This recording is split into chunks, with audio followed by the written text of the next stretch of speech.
Hi friends, আজ আমি আপনাদের দেখাবো দোকান থেকে কিনে আনা সামাই রেসিপি। আমি একটি পাত্রে গরুর দুধ নিয়েছি।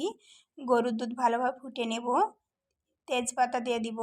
আগে থেকে ভিজিয়ে রাখা চীনাবাদাম ভালোভাবে ধুয়ে দিয়ে দিব।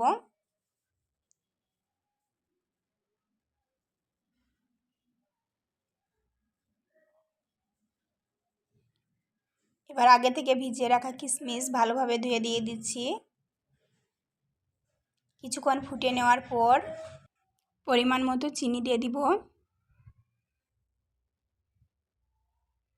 চিনি দেওয়ার পর আমি ভালোভাবে নেড়ে নেব।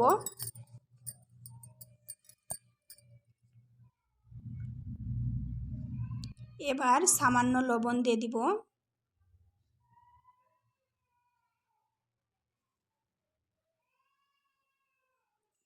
ভালোভাবে ফুটিয়ে নেওয়ার পর আমি নামিয়ে নিব। এখানে দুধটা রেডি হয়ে গেছে।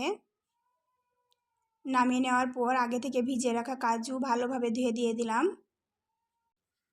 এবার সামাই দিয়ে দিব।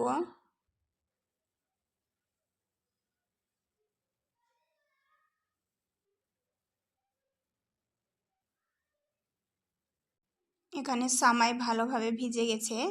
ভিজে যাওয়ার পর উপর দিয়ে এলাচ মৌরি গুঁড়ো দিয়ে দিব।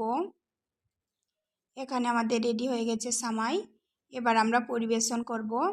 ভিডিওটি ভালো লাগলে একটি সাবস্ক্রাইব করে দিবেন।